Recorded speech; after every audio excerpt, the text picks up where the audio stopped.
Good evening. My name is Joe Sam Robinson. It's my pleasure to have with us tonight, once again, Dr. Buck Melton. Thank you, Buck, for being here. It's always a pleasure to discuss the world with you. And one subject which you have particular knowledge of and experience in would be education, higher education in America.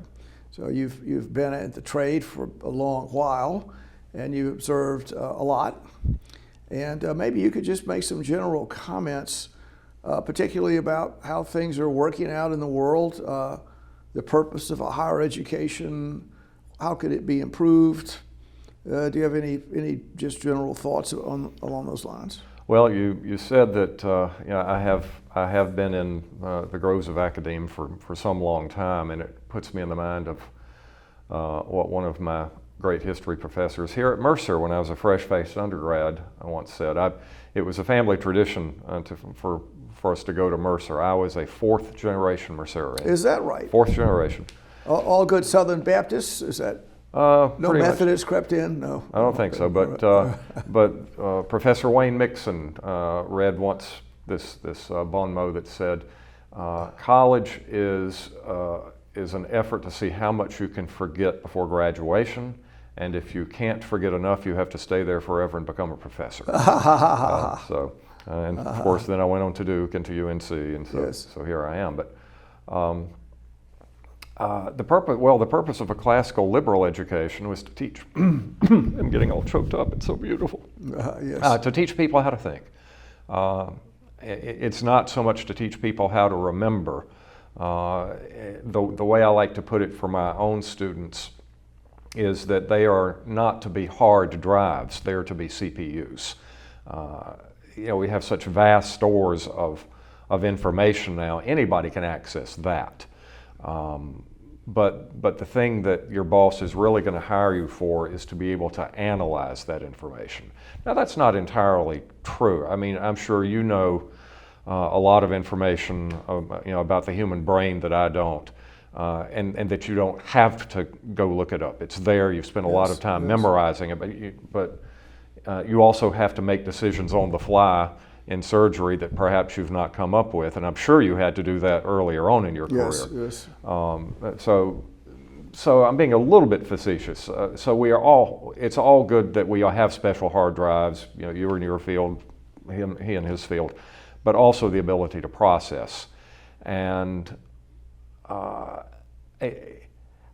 have a major concern with that because you and I are immensely privileged. We are among the top, 0.003% of educated people in the world.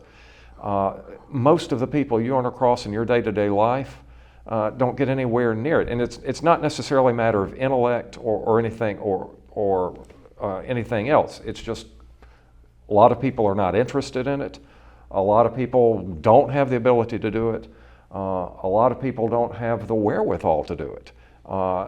And this is in one of the richest countries on earth. I mean, what happens if you get to Central Africa or to some Caribbean island so we're in ivory towers here. And we tend to forget, that the real world ain't what we do.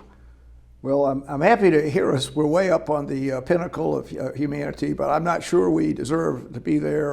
Maybe we probably not. Too little Icarus. I won't imagine that are worthy of such a great place. I have met people far brighter than I with far fewer degrees. Well, it's degrees. It's luck of the draw. It's hard to get all it's those. Luck of the draw. It's hard to get all those. I'll take that point. Well, just to discuss education in general, I think. Rote learning or memory, that's the normal way that I think people start off. You have to learn the alphabet. You have to know your numbers. I agree. And so there's a huge amount of rote memory that happens. Just to be able to find your way in the world, you have to be able to read and write and maybe do addition, something like that. And so society attempts to do that, and you could say maybe not too well. If you look at the statistics about literacy, and actually it's quite difficult.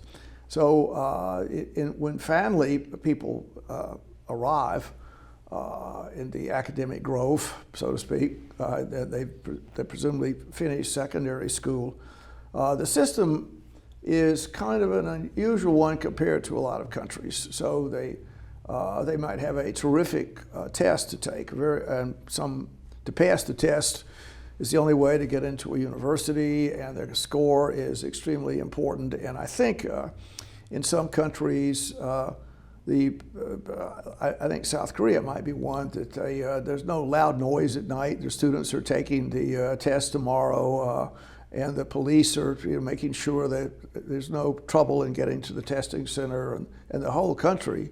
I'm not kidding particularly. The whole country is focused on the young generation that's going through this terrible, vexing event to get into university. And you could say the Mandarin tradition in China is another place where the tests are taken and score counts for whatever it counts for. And then if, in fact, your score is high enough, then you can get in to a university. And in general, people that don't do as well go in other directions with their career, honorable directions, but they don't really routinely get into university. But I think in the U.S. and indeed other Western countries, the idea is that the period of education is prolonged, and the number of people that are in universities and colleges is really a tremendous percentage. And if one looked back, I don't know, a century ago, it would be a difficult journey to get into a university, and indeed almost impossible without independent financial resources to do it, or go to prep schools. To really get in, to pass the test, prep schools were necessary.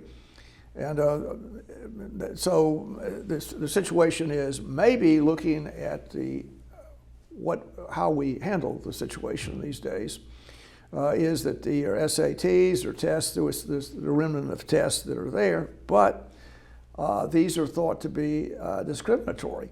So many schools have stopped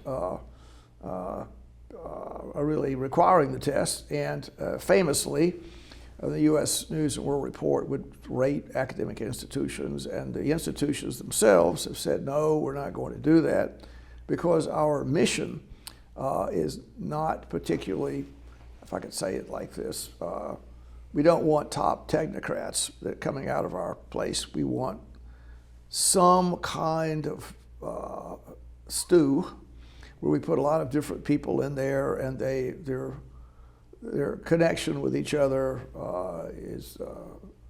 fertilizes the future, and we don't. And then in this process, who knows what's going to happen in the academic stew that we create? And since you've swum around a bit in the academic stew, I mean, there are lots of problems that are there. You spoke about a liberal education.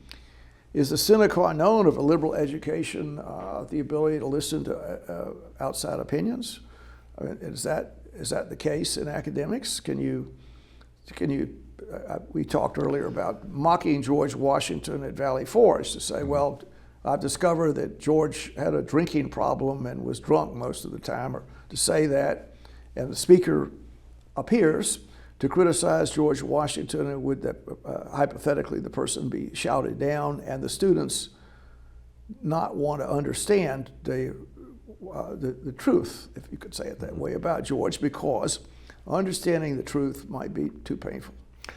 Well, it puts me in the mind of one of Oliver Wendell Holmes Jr.'s most famous quotations: "To doubt one's own first principles is the mark of a civilized man." I really like that. Yeah, it is. And how many of us can really do that? I'm well aware that there are some areas in which I can't, but I'm also aware that I can't. It's not that I'm convinced that I'm right, and I will. I realize that I'm not necessarily being rational in my defense of it. And also agree with you, I didn't mean to discount the idea of rote learning at all, because frankly, I am not all that good of a CPU myself. I am much better, or in my youth was much better at memorization. Who are you? So I really do think that's got to be the first step. or if you want to continue my computer analogy, there's got to be an operating system installed before anything else can happen, before the hard drive can be accessed or what have you. But it can't stop there. That's my point. You reach a point in your education in which you have to learn to think for yourself. And I do see, and I have seen personally, and I have heard recounted more and more occasions where the basics are just not being inculcated. And both in undergrad and even in graduate schools, people are getting to that level without what they would have had in an earlier generation. And that is a matter of some concern.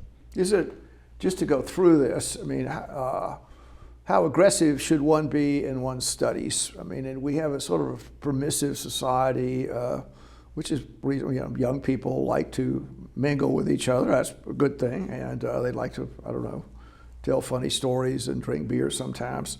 That all seems human. But in really a lot of places, if you're in the academic world or you're studying, it's a 100-hour work week. And what happens if you're trying to go with a 100-hour work week as a student? Is that encouraged? Are people mocked if they study too much? If you do very well on your exams, is there some blowback about that? Well, your friends criticize you. Well, you see, this is the sort of elitism that I was saying that you and I have graduated from. We've graduated both from more than one very good school, and to get in there, you had to be super competitive. And once you got in there, you were up against other super competitive people who were coming from that same kind of thing. So I take law school as an example, and I would imagine, not having been to med school, I would imagine that residency is probably even more demanding of time than medical school is. I don't know. You can correct me on that.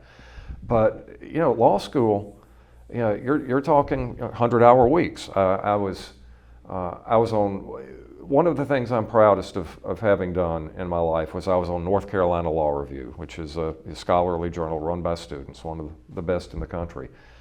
And I remember one morning, I got up at 4:30 a.m., as I usually did when I was a law student. I drove to the law school. I got there around 5:30 or 6 a.m.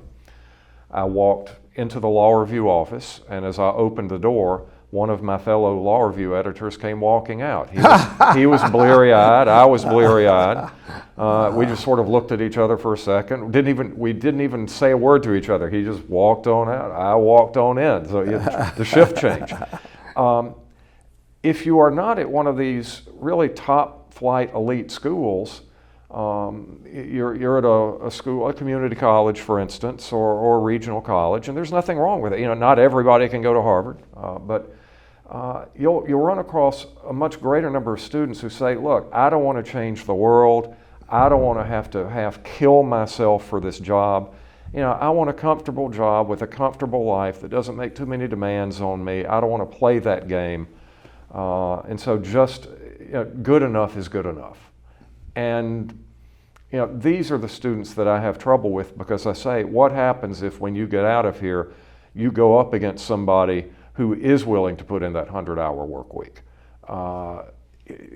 You're not going to get the job, or if you do, you're not going to keep the job. Yes. But it's hard for people to get that.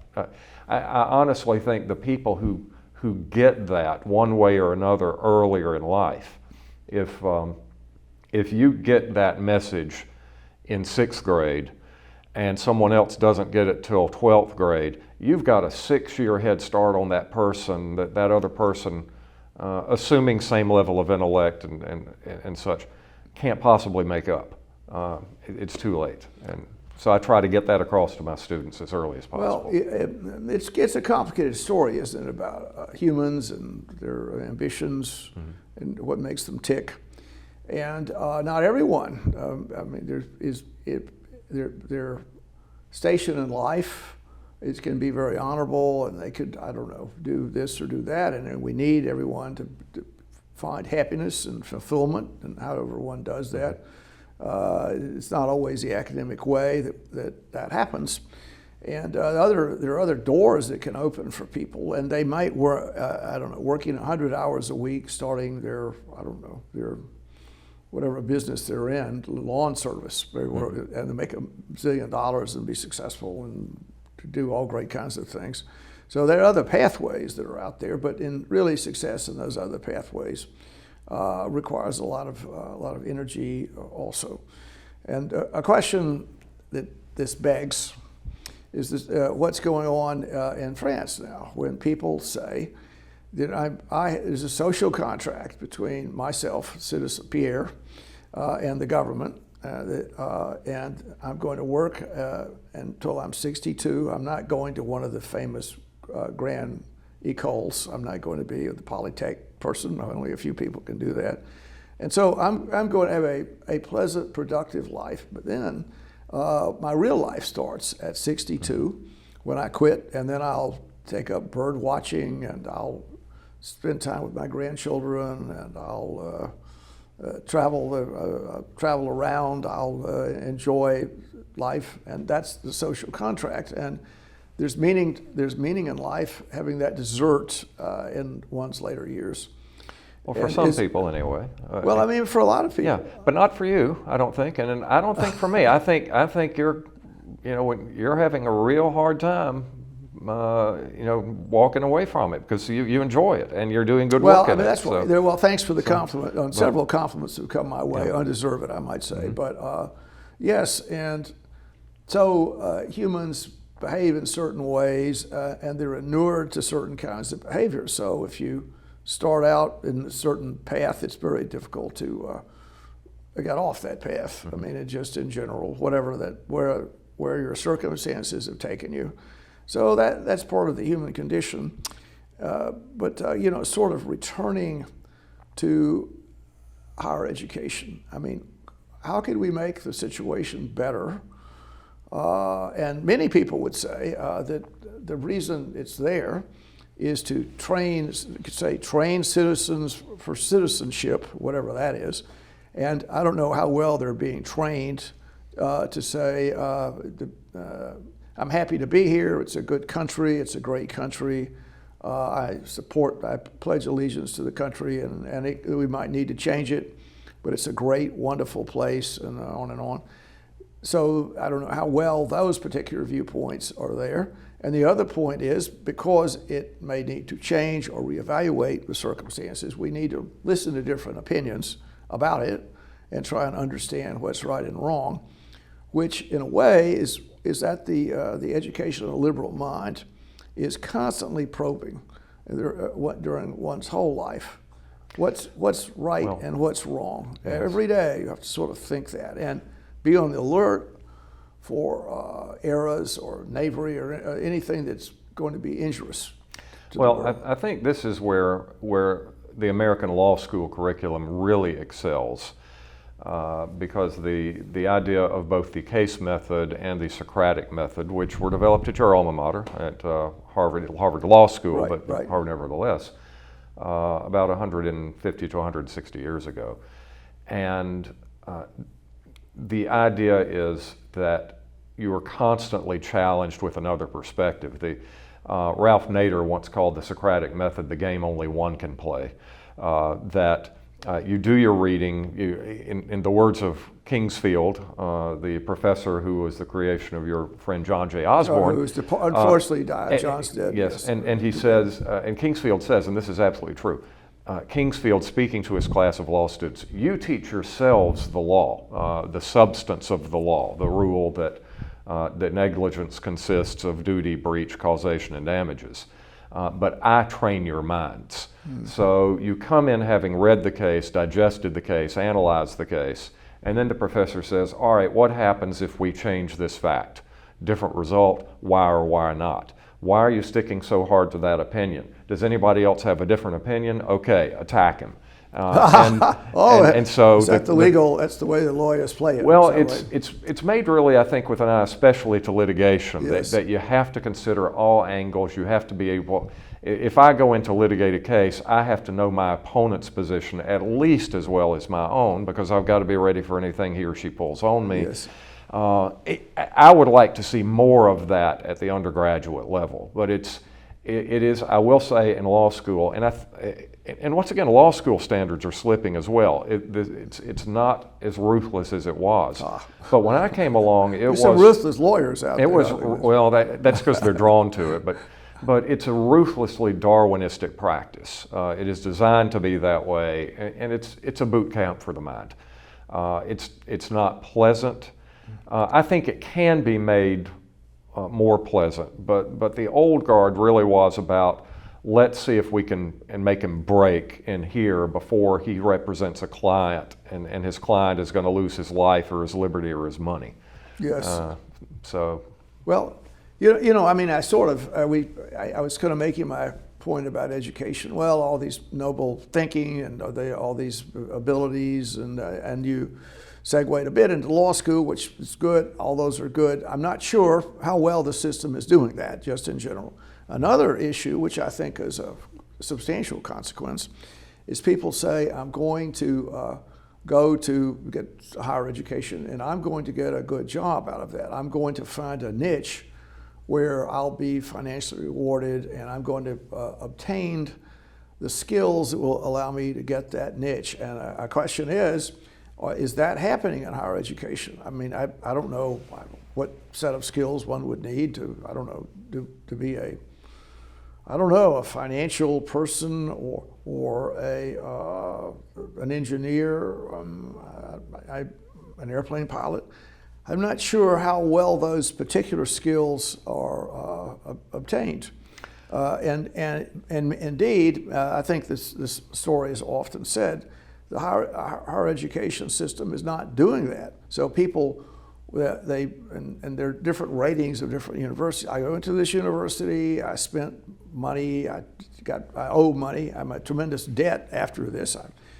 My college cost me several $100,000, I owe the money, and now I can't get a job, and I'm in a terrible circumstance. I've got a BA, I've got an MA, I've got a PhD, but I can't find a JOB. Is that system put together well enough?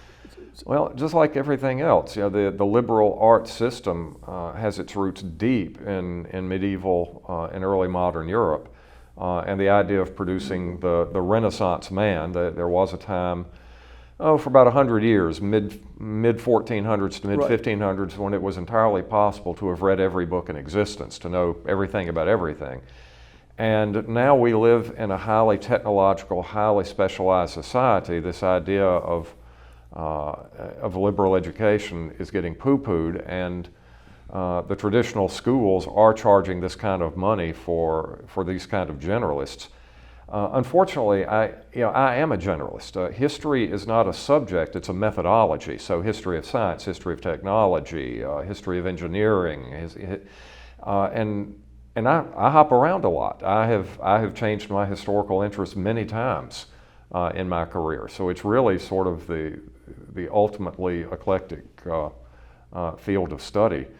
So it's hard for me to wrap my head around someone who focuses in like a laser from 12th grade on to the exclusion of all else. But that's the way it goes. I know that about 25 years ago, Wake Forest University decided an experiment. They built a new building that would house both the law school and the MBA program, and they were hoping for cross-pollination, that MBA students and JD students would sit down during lunch and bat things back and forth. They didn't. They self-segregated, yes. and I think that's what you tend to see happening these days. Well, maybe I'm going to throw this idea out in what I said. Well, we need 50,000 engineers, but we only get 20, or we need, 115,000, say, plumbers, and we just don't get it.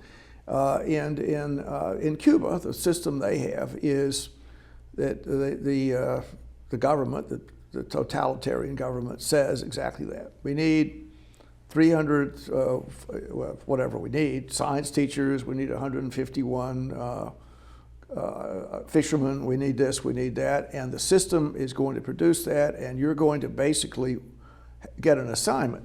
The government is going to give you an assignment and a lot of it depends on your scores, your test scores, and somebody is going to wind up being a philosopher. I think they have 3 philosophical openings. So I don't know, the Cuban, we're going to pay for 3 philosophers in our country, and if you want to do it, you have to have really good grades. And then the government is also going to say, you go here, you do this, you do that. We're not going to pay attention to your druthers. We're just going to, because you're part of this glorious society, we're going to just make you do whatever. And presumably that's going to have a lot of efficiency attached to it. But does that comport with America? Well, I'm not sure about the efficiency, because what if the government gets it wrong? What if the government, for instance, what if we were doing that in America and it's 1950 and we've pushed too many people into, I don't know what, civil engineering rather than rocket design, and suddenly Sputnik goes up and you realize, oh my gosh, how did this happen? I think the thing that is supposed to be driving it is the invisible hand of the market, not the government, but this vast concatenation of forces. And we do have aptitude tests, and leaving aside for a minute whatever biases get built into the aptitude test, but there are aptitude tests all along the way. They can tell you where your strengths are, assuming they are more or less accurate. And then what you do with that information is entirely up to you. But ultimately the market will correct itself. So if I go into X because I like X and I enjoy X, and then I graduate and there are no jobs in X, well, that's on me. I wouldn't say it's a matter of society's going to put me on welfare, because if I'm that bright, then presumably I have the means to go into a field where there is more demand. So, well, there are flaws with that too, of course, but the government can make these mistakes too. Well, the idea of efficiency, totalitarian arrangements, and I think you correctly made an appropriate criticism. If things are changing, going back and forth, and in fact, the government has said we want 151 geologists, and because we have a huge nickel, there's a lot of nickel in the mountains, and it turns out it wasn't there. We have all these people. What's going to happen? Well, presumably, the government will continue to pay them, and they'll sort of have a make-work system. And so, the idea of moving people in and out and doing this, a lot of chaos, inefficient chaos, can make things work pretty well. It does create some social tension, which it's difficult to understand that well enough. But maybe, in my opinion, some truths could be taught in our educational system, just exactly what the country's problems are, how we're going to solve it, how we can get along.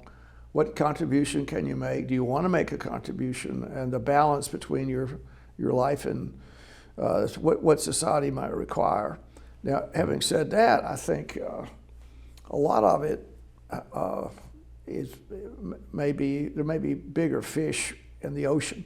So the Chinese have 1.4 billion people, and the Indian nation has surpassed them in population.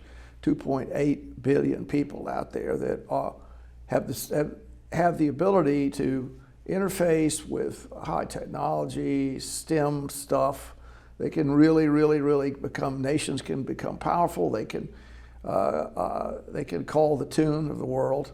And if we want our culture to make it, et cetera, some kind of academic spurs need to happen. And I think what goes on now is we import people from other educational arrangements into the country, because our educational system and society doesn't encourage that kind of driven personality to I don't know, really be a super, use the word nerd, I don't know, but somebody that's just focused on. Well, we do have pockets of that. Well, yes, certainly we do. And I think it's like your criticisms of primary health care versus specialist health care, that I think our primary and secondary educational systems are, on the whole, sadly lacking. Now, Phillips Exeter, of course not, right. but on the whole, yes. But the farther you go up the ladder, people are sending sending their students over here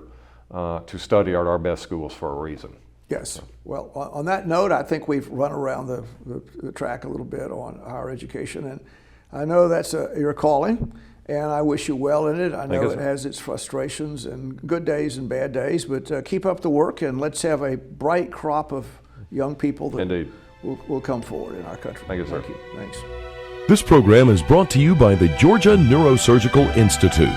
For over 50 years, rendering neurosurgical care to patients of all social conditions, treating complicated problems involving the brain, spine, spinal cord, and peripheral nerves, endeavoring to encourage quality care, medical research, innovation, and education on a local, national, and international basis.